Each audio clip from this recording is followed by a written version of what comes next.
everyone. Thanks for tuning in. This is Sadia. Hey, and I'm Keith. Fitting in and making friends. Several surefire phrases to help your social life.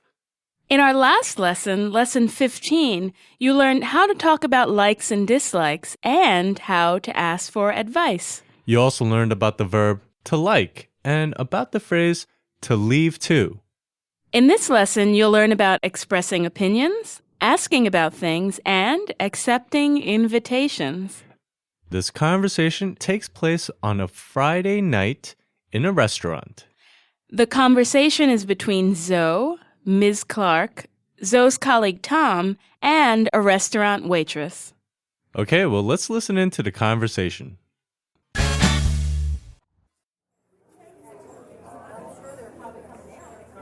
Here you are, 1 filet mignon, 2 blue cheeseburgers, Kobe sliders, and Long Island top-net clams, and pork belly with coleslaw. Cheers! Cheers! Cheers! Let's eat. So, try this. Okay, what is this?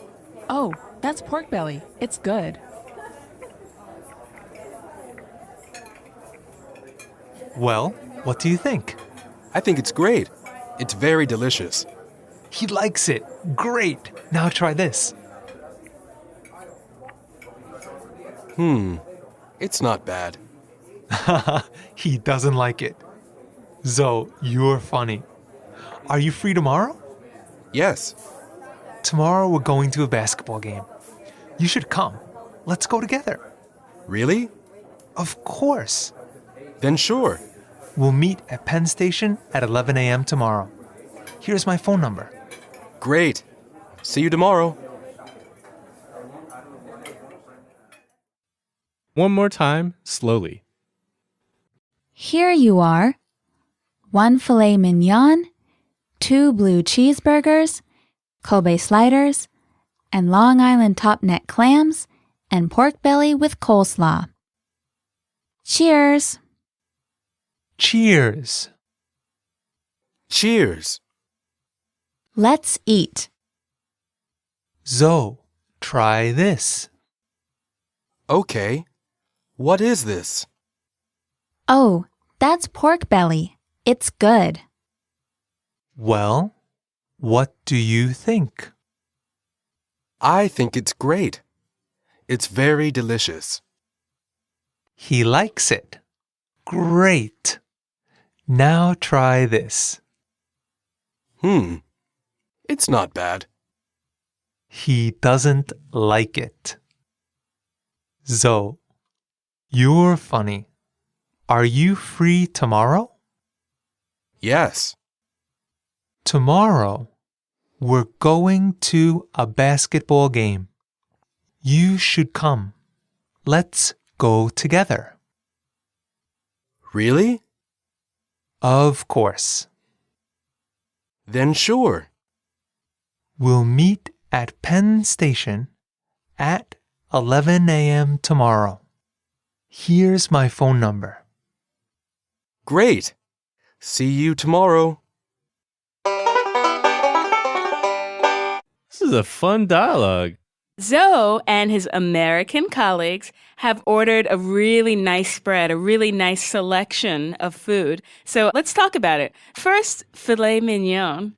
Filet mignon, I actually discovered the other day, is a French phrase that means dainty filet. I didn't know this. Okay, well, dainty means like very soft, delicate piece of meat. I didn't know that phrase, but I knew that filet mignon is taken from the tenderloin section of a cow, and that means it's along the spine, the backbone, and that part, it's the most tender, it's the most softest part, and of course, probably the most expensive. Didn't they order some other foods as well? Yeah, they did. Okay, well, let's talk about it pretty briefly.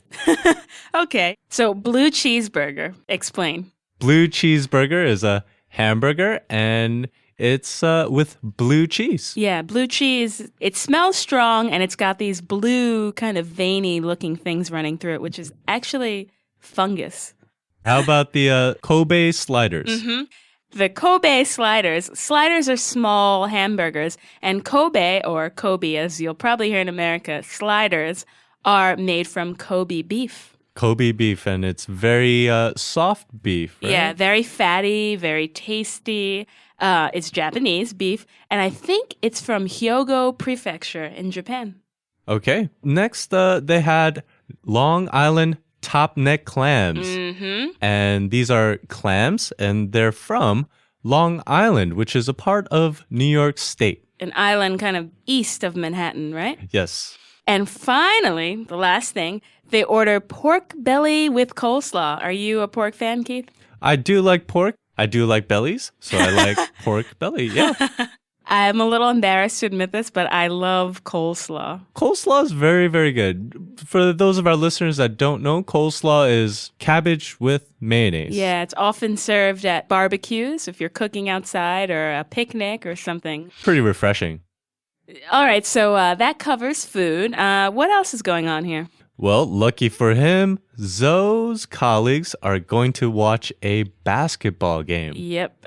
Watching basketball, whether it's in an arena, a live game, or on television, is probably a pretty popular American pastime, I think.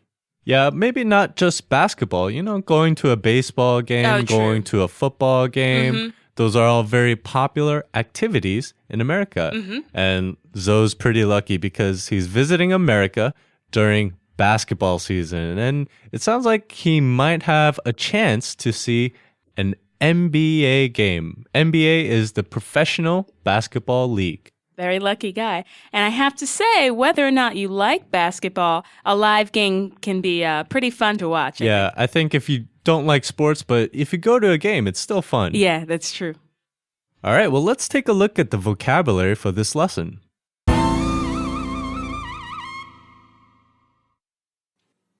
Apology. Apology. An admission of a mistake. Apology. Apology. To keep. To keep. To hold on to. To maintain. To keep. To keep. To wait. To wait. To stay in place. To wait. To wait. U.S. U.S. United States. U.S. U.S. Busy. Busy. Full of activity. Engaged in activity. Occupied. Busy. Busy. Long. Long. Not short, of great length. Long. Long. Ready. Ready. Prepared to continue or move on. Ready. Ready. Okay, well, Sadia, I'm ready to take a deeper look into some of the words and phrases for this lesson. The first one we'll look at is cheers. So it's said just before you take a sip of your first drink at a meal or at an event. Everyone sort of holds his or her glass in the air and they say very loudly, cheers. You can hear it at parties or nice dinners or a lot of places. Yeah, definitely. Next, we have let's eat. That it means exactly what it suggests, right? What it implies. That's right. It's often, but not always, said at the start of a meal. Next is the phrase, try this. It's an imperative, which, if you remember, is a command.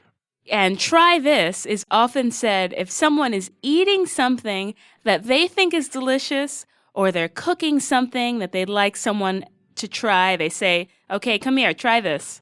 Next is great. Great is a step further than good. It's a little better. In fact, it means very good. And an easy way to remember this is with a little saying, good is good, but great is better. The next phrase is a little different than great. It's not bad. All right, you use the phrase, it's not bad, when you neither like nor dislike something. So you have no opinion about something. You don't like it, but you don't hate it either. A similar phrase is, it's okay. Right, so instead of, oh, I really like this, or, oh, I really hate this, it's in between. It's, It's not bad. You say it when you don't have a strong opinion about something. Right. Zoe says that the food he tries is not bad. The next phrase is, are you free tomorrow? This has the same meaning as, do you have any free time tomorrow? And it's usually said just before setting a time to meet with someone at a later date or time. Just before you set an appointment with someone, you can say, do you have any free time later today? Or do you have any free time early next week? Okay, so next we have, really? Really has the same meaning as, is that so? Or is that true? And just like, is that so? The phrase, really? That can take on a slightly different meaning. It can mean different things depending on how you say it. You can say, really? If you're genuinely Really surprised. Or if you don't believe someone, really?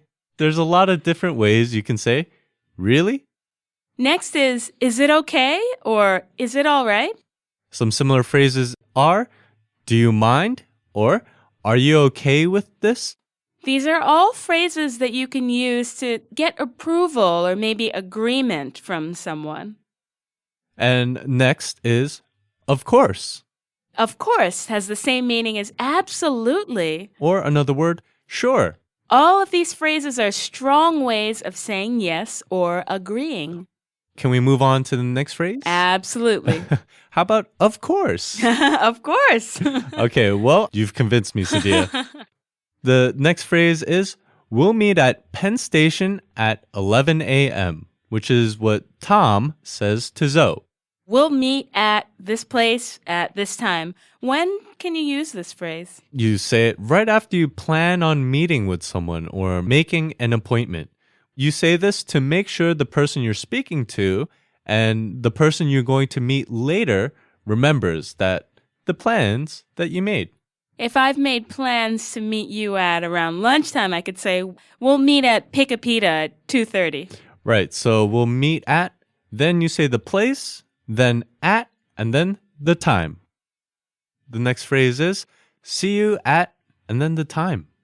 After making an appointment with someone, after you set up to meet them at a later date or time, it's expected that you'll say, see you at, 10 or see you at 11 or whenever you've arranged to meet.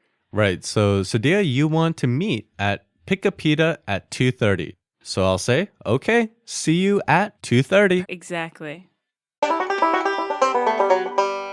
Okay, the focus points for this lesson are the verb to think and inviting someone to join you. Let's start with the verb to think.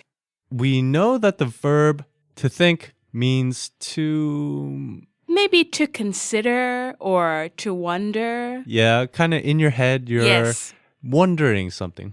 And it appears throughout the dialogue, this verb to think. First, when Zoe tries the pork belly, his colleagues ask him, well, what do you think?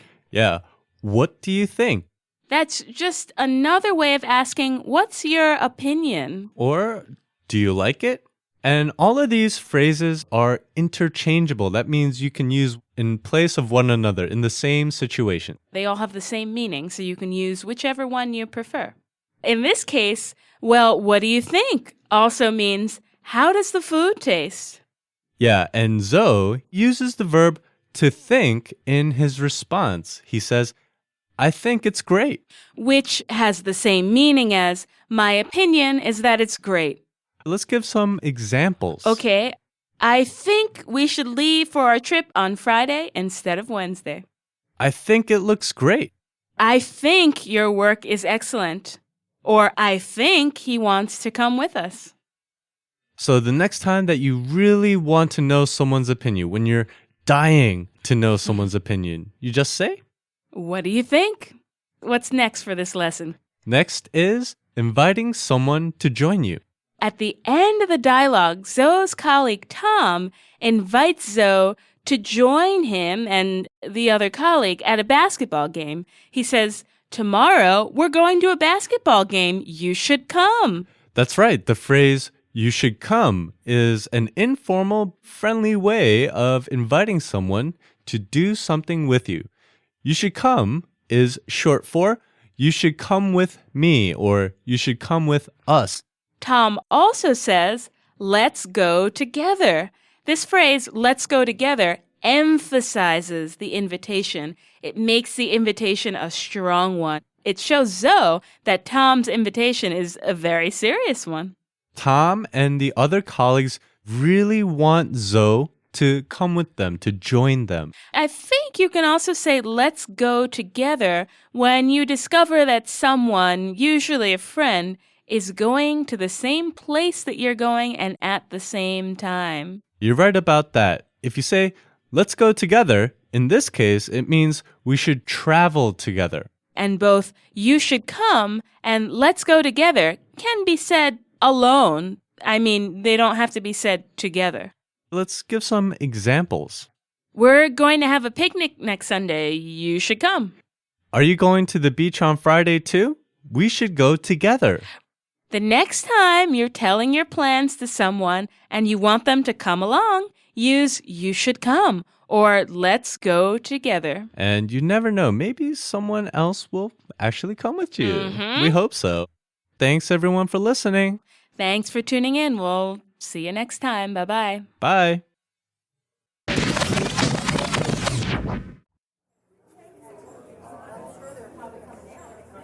Here you are. 1 filet mignon, 2 blue cheeseburgers, Kobe sliders, and Long Island top neck clams, and pork belly with coleslaw. Cheers! Cheers. Cheers. Let's eat. Zoe, try this. Okay. What is this? Oh, that's pork belly. It's good. Well, what do you think? I think it's great. It's very delicious. He likes it. Great. Now try this. It's not bad. He doesn't like it. Zoe, you're funny. Are you free tomorrow? Yes. Tomorrow we're going to a basketball game. You should come. Let's go together. Really? Of course. Then sure. We'll meet at Penn Station at 11 a.m. tomorrow. Here's my phone number. Great. See you tomorrow.